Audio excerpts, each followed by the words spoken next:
The Carolina Panthers 2024 season was at one point very disappointing, but by the end was actually a little bit optimistic. So in this video, let's go ahead and do my Carolina Panthers mock off season. But if you guys do go on to enjoy the video, hit the like and subscribe button. Let's hop into it. Alright, so the way the video is going to work is we are going to be doing everything that the Carolina Panthers are going to be doing in the 2025 off season, beginning with the team assets portion of the video where we're going to be trying to maneuver some contracts to open up some more cap space. Then we'll talk about some team free agents who we want to re-sign and who we want to let walk. Then we'll go over some positional needs for the Carolina Panthers. We'll then go over my free agency plan, and then lastly we'll be doing 2 3-round mock drafts. With that all said, let's begin with the team assets portion of this video. And right now, as of when I'm recording the video, they have approximately $20 million in open cap space with 9 total draft picks. Now, in this portion of the video, we are going to have to do a lot of financial gymnastics to open up a large sum of money because this Panthers team actually could really use a lot of money to kind of fix their team.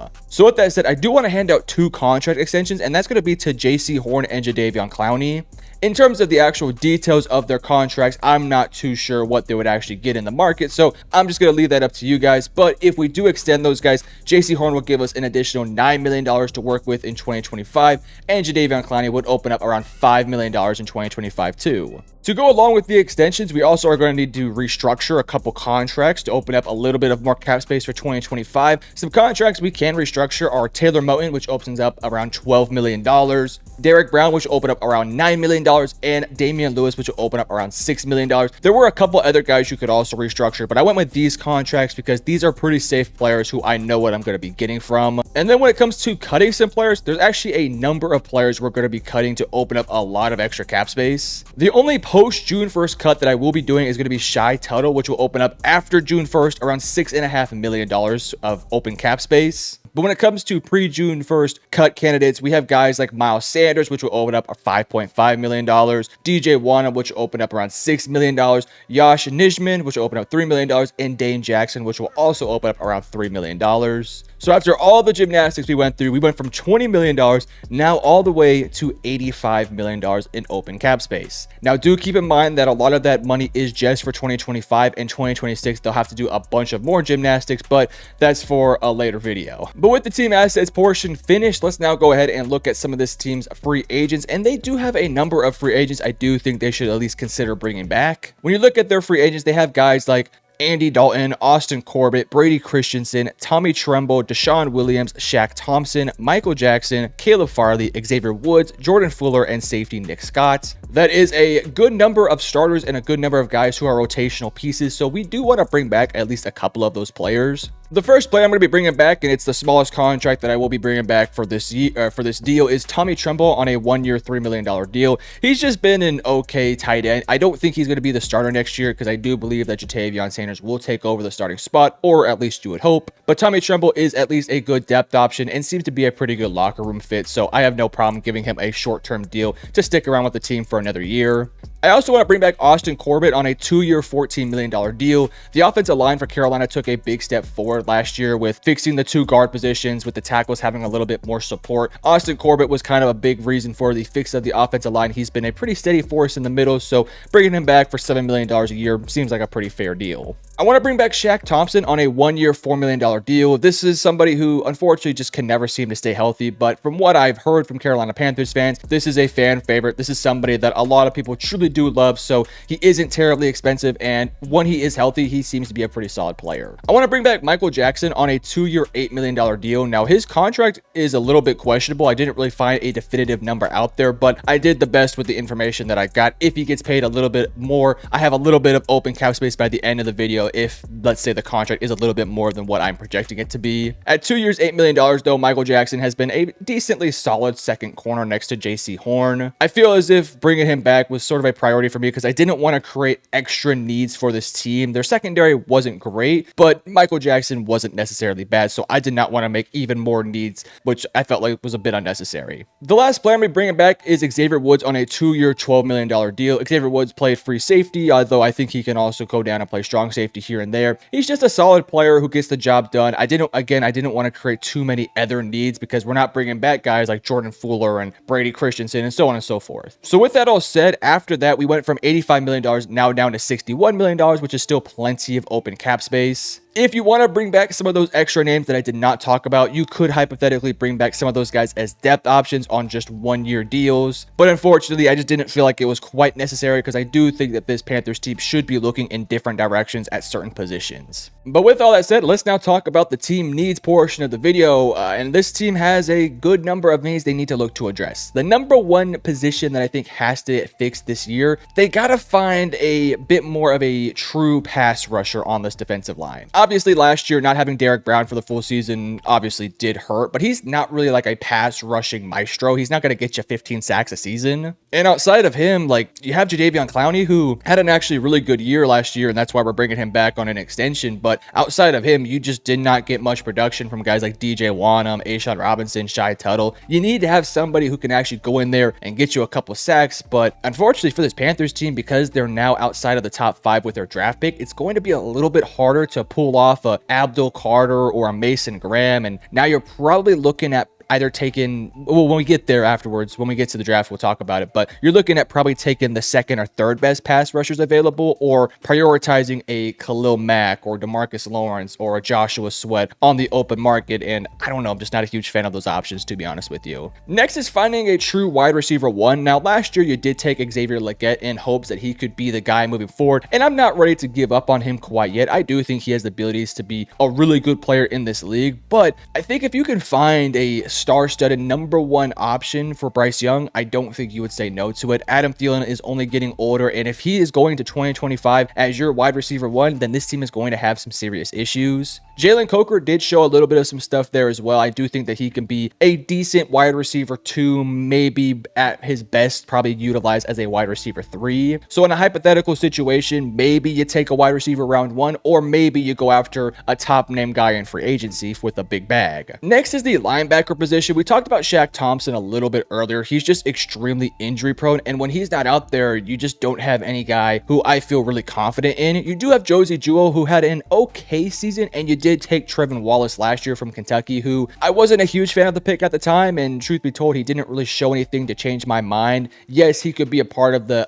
rotational group of guys at the linebacker position, but if you can find a tackling machine, somebody who can actually get in and do some solid stuff and run fits, I definitely do think you should at least consider it, because Shaq Thompson is not reliable and Josie Jewell is just okay, and you just don't know what you're getting from Trevin Wallace right now. Next is safety. Because we didn't bring back Jordan Fuller, we kind of did make a bit of a hole at the safety position, but fortunately I do think there is a lot of potential options to go at the safety room, whether it is free agency or whether it is the draft. There are a bunch of names that I really do like. So losing out on a Jordan Fuller, while it sucks you opened up a positional need, I do think there are a lot of upgrades available. Then is the interior of the defensive line. Right now your interior defensive line is just quite literally just Derek Brown. Outside of that, not a whole lot of star-studded guys there. You do have A'Shawn Robinson, you do have LeBron Ray, Deshaun Williams, but I'm not really feeling any of those guys. Derek Brown steps in, is obviously the main guy, but you want to find somebody who can be opposite of him or even play in a rotation with him. And then the last position that I do think I would look to address is going to be somebody to play either the nickel / slot corner. Right now you have Shaw Smith-Wade, who I feel okay with, but I don't love the future of him being my starting guy. I would love to see somebody in there who's just a certified slot guy, whether it is somebody like a Jordan Lewis from Dallas or you name the guy. It would be a nice fit to add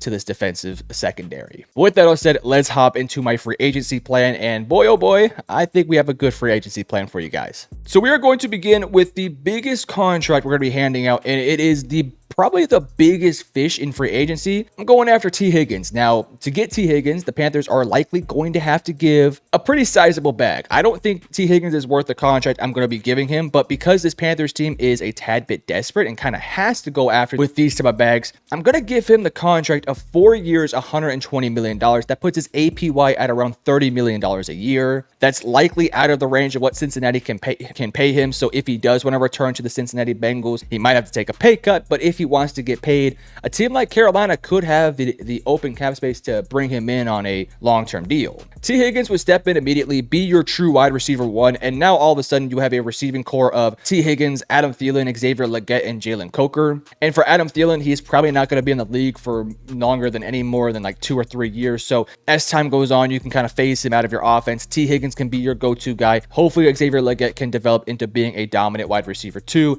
and then your wide receiver 3 will be Jalen Coker of the future, and hopefully Jatavion Sanders takes a step forward. So Bryce Young is going to have a lot of great weapons to work with. T. Higgins would step in, be a go-to guy for Bryce Young immediately, would be an impact player day one. Yes, the contract is a little bit expensive, and I don't love paying $30 million to T. Higgins, but if you want to get a player of his caliber, I do think a team like Carolina will have to overpay for a guy like him because of just how talented he is and how much he is going to be coveted in the free agency markets. The next player I wanted to bring in, and the rest of my picks are going to be on the defensive side of things because the defense was just such a mess last year. The next player is going to be Robert Spillane on a 3-year, $24 million deal. Robert Spillane is the tackling machine that this defense really could use. Is he the greatest in coverage? No, but he gets the job done. What he is a dominant run defender who's solid enough in coverage and is just a pure tackling machine. This is also somebody that can help build a intense defensive culture that this defense kind of could use that they just don't have, especially when Shaq Thompson isn't out there. You would have a linebacking group of Robert Spillane, Shaq Thompson, Josie Jewell, and Trevin Wallace. And I do think Trevin Wallace could learn a lot from Robert Spillane because they kind of play in a lot of ways kind of like each other. Robert Spillane is physical. He's great in run fits. He could be a leader of this team. I just think it's a great contract. 3 years, $24 million is not expensive at all. And I do think he is such an underrated player that should be valued very highly in the free agency markets. Next, I'll be bringing in Justin Reed on a 3-year, $36 million deal. Now, I will say this, there are a lot of other free agents out there who I think could fill in at that strong safety position. I ultimately decided to go with the biggest fish because I think Justin Reed is a hell of a player and would add so much to this defense. But if you want to go out there and go for a smaller named guy, I don't necessarily disagree with you. I just had the open cap space and said, screw it, why not? Justin Reed is a winner. He's been on the Chiefs for many years now, has already won a couple championships. A few years ago, I believe he was on the Houston Texans when they were really bad, but Justin Reed has just been so rock solid as a strong safety for the Chiefs. And if he were to come over to a team like the Carolina Panthers, I would love his fit on this defense. I think it gives you versatility to play him either as a strong safety or a free safety or however you want to play him. He's physical in run fits. He's great in coverage. He can get you some interceptions. He would add so much to the secondary in totality. I think Jordan Fuller was a fine player, but Justin Reed is a way better player. You would have Justin Reed alongside Xavier Woods. Hopefully JC Horn is healthy.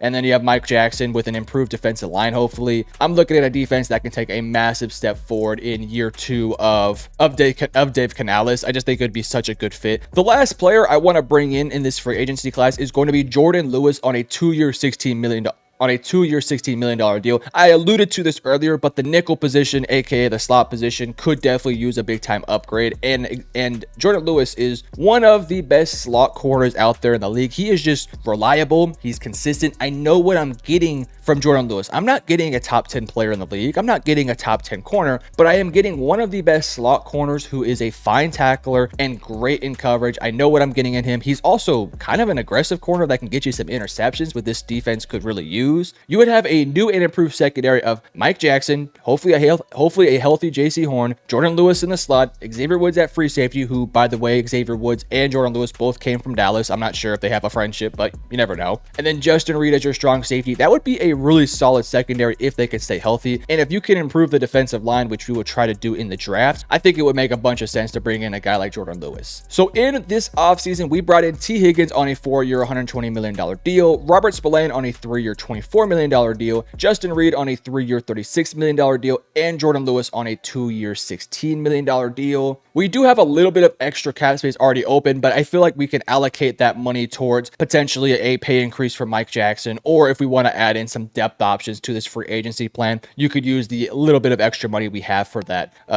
task. With that all said, let's now go into our 2 3-round mock drafts. Now, as you can see, we are on the PFF mock draft simulator. Let's hop into it. Again, we talked about this a little bit earlier, but with the Carolina Panthers having the 8th overall pick, this really does put them in a bit of a pickle. Now, funnily enough, Mason Graham is available here, but I'm going to make the assumption Mason Graham will not be available. If Mason Graham is available at pick number 8, you run the pick in, you don't think twice about it, but I'm just going to tell you guys right now, I don't think he's going to be available. I would assume that either Jacksonville will take him, maybe the New York Jets, maybe even the Patriots would take him. Hell, maybe even the Titans or the Cleveland Browns would take Mason Graham. I think there is about a 10% chance he makes it to pick 8. So if he is available, you run the pick in, but he probably won't be available. But with the 8th overall pick, they kind of took my guy in James Pierce Jr., who I was probably going to take. But if the New York Jets were to take another edge, that would be so funny. They have like 15 edges on that roster. Well, I shouldn't say. They have like 3 great young edges. I don't know why they would take James Pierce Jr. They would take Mason Graham or even potentially Malachi Starks. In this scenario though, because we already have addressed so many positions on the offense and the defense by bringing in T. Higgins, bringing in some new secondary members, I feel a little bit more inclined to just kind of reach potentially on an edge. Now in this hypothetical situation, if Mason Graham is off the board, I would think about trading back, but I'm not going to trade back in this video. I'm going to go ahead and just take who I personally believe is the next best edge rusher out there, and I'm looking at either Mike Green or Micah Williams, even Shamar Stewart, who had an incredible Senior Bowl. I would consider him, but I think he's a bit more of a project, and I think the Panthers need to find somebody who can step in day one and be a dominant pass rusher. Micah Williams gives you all the size and potential. Was playing with an injury, I do believe, throughout the season. I think he would give you the size element, has extremely long arms, has a good bend to him, very athletic player. Mike Green is a little bit undersized, only around, I think, 240, a little bit under 250, but is just a fantastic pass rusher. I think he leaves a little bit to be desired in terms of run fits, which could be a bit of an issue and maybe makes me a little bit more interested in Micah Williams. It's a 50-50 toss-up here. Again, I would love to take James Pierce Jr. here, but I think I'm going to take Micah Williams because I think he just gives you a little bit more of a proven commodity coming out of Georgia. His production this year was a little bit down because of, again, injuries. He only had 5 sacks on the season compared to 6 the previous 2 years, but I believe he was dealing with injuries throughout the year. Very good arm length, very good bend, very twitchy athlete. I think this is somebody who has a high ceiling and potentially could get you close to 10 sacks when he's at his best. With Mike Green, I think there's a little bit more of a riskiness to him, but we're going to go ahead and take Micah Williams here. Again, I do want to reiterate, if there is a scenario where Mason Graham is available on the board, you take Mason Graham, okay? But I don't think he's going to be available. That's why I didn't take him. Hopefully you guys understand that. But here we are back up on the board with pick 58, a late second round pick, which is a little bit unfortunate here. But what I'm looking at with this second round pick is I'm looking at either interior defensive line, or I am looking at adding a safety, ideally somebody who can probably play free safety to play but alongside Xavier Woods and hopefully become his understudy. And then within the time when his next contract is up, which will be 2 years, they can take over the position. But in this scenario, I am looking at the interior defensive line a little bit more intensely, and I do see somebody who I think would be fantastic, and that's Alfred Collins. He gives you a dominant run stuffer while actually giving you a decent pass rushing upside. Former 5-star guy, has been with Texas for multiple years, really had his big breakout year this year as his senior season, was given the full-time job after Tavondre Sweat and Byron Murphy both went to the NFL. He has absolutely flourished this year and has proven to become one of the better defensive interior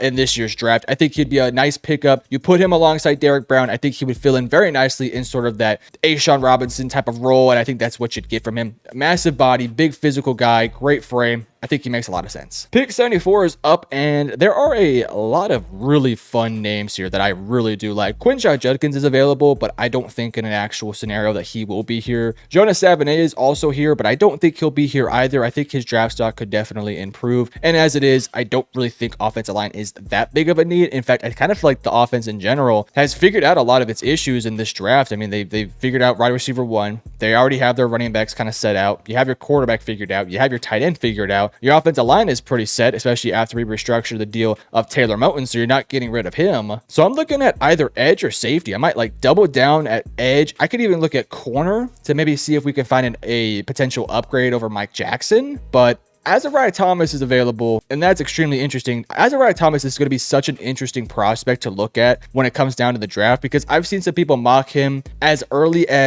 second rounds, late first, to as late thirds, middle thirds, sometimes even early fourths. I do think Azariah Thomas is a great player. Picking him at 74, I think, is a totally fine pick. You would have a rotational corner, which this team kind of doesn't have right now, especially after you lose a guy like Dane Jackson. Mike Jackson has been solid, but Azariah Thomas could be the upgrade this defense could really use. It might take him a few years to really become that true guy, but in this draft, you took your number 1 edge in Micah Williams, you took a starting caliber defensive interior in Alfred Collins, and you're taking a cornerback who I don't think will start immediately, but within 2 years could be your starting corner next to JC Horn. I think that's a home run hit. I don't think we think too much about it, and we go ahead and just take Azariah Thomas. Maybe in the 4th round, you take like a Andrew Makuba to play your free safety position of the future. But all right, this is our first of our 2 3-round mock drafts. Let's go ahead and hop into another one. All right, so here we are back on the board, and this is a little bit more of a realistic drop in this scenario. You have Ted McMillan off the board, Abdul Carter, Mason Graham, and Will Johnson. So this is a tad bit more realistic of a scenario here. So in this hypothetical scenario here, where all those blue chip prospects are off the board, what I am looking at is just taking probably the best player available, but the edge rushing position is a big need. So I'm probably looking at like the best defensive player available. And while Malachi Starks is on the board here, I don't really view him as being worthy of the 8th overall pick. It could be a little bit of a reach, especially for a team that just brought in Justin Reed. James Pierce Jr. is on the board, as well as Mike Green. Obviously, last time we took Micah Williams. I think I am going to go ahead and take James Pierce Jr. here. Kind of similar to Mike Green, he's a little bit of an undersized edge, only standing at, I believe, like 243 pounds, which is very light. Ideally, I like to see him get up to about 255, 260, maybe a little bit heavier than that. But if it does take away from his game, then maybe you don't want to do it. James Pierce Jr. is a very good pass rusher. Kind of started the season off a little bit slow for Tennessee, but he gives you that pass rushing upside. Very good frame, very good size, decent against the run. Picking him at pick number 8 might be a little bit early, but I don't necessarily hate it. All right, we're back on the board here, pick 58, and unfortunately, I was hoping that Derek Harmon would fall to us, but he did not. He went a few picks before, so that's a bit of a disappointing draw there. But we can go ahead and look at the interior defensive lineman, and there is Darius Alexander, but I am not as high on them as PFF clearly is, although I do think that he's a good player. I don't know, maybe early 3rd, maybe late 2nd, but I'm not going to take him here. Alfred Collins is back on the board, but I do not want to repeat picks. In this scenario, maybe we look at taking a corner here. Maxwell Hairston's still on the board, and I'm a pretty big fan of Maxwell Hairston. I think he's a little bit underrated here.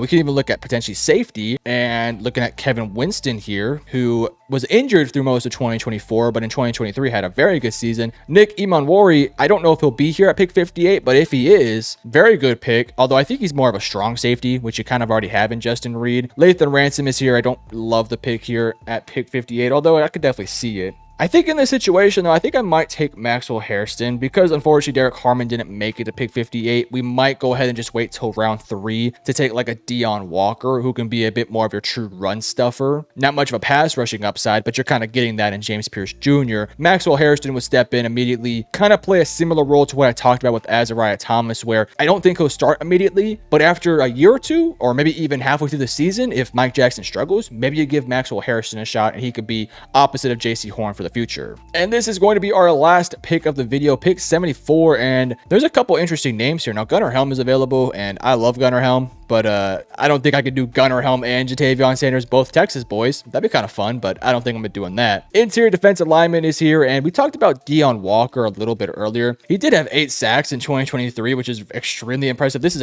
a huge individual. 6'6", 345, and he looks every bit of 345. A little bit young, only 21 years of age, so that does give me a little bit of hope. His numbers are a little bit down, as you can see. Only 540 snaps compared to 728. Only 266 pass rushing snaps compared to 425. 4 sacks compared to 8 last year. 18 hurries instead of 39, but he also did have 3 batted balls. This is a traditional nose tackle on top of centers, on top of guards, which is fine. This is a defense that typically runs 3-4 unless something's changed in the offseason, but I don't think that's the case. Deon Walker gives you a steady body who can play behind Derek Brown. Might feel like a little bit early for him, but I do think once the 3rd round opens, Deon Walker's name will likely be called. So we'll take Deon Walker here to kind of finish out these 2 mock drafts. So as you can see, we went with 2 Kentucky boys at the end of this year's draft. This is our second of our 2 3-round mock drafts. Let me know in the comment section below what you think. But if you guys did enjoy the video, hit the like and subscribe button. Let me know in the comment section below, do you agree or disagree with the picks? But I love you guys. Peace.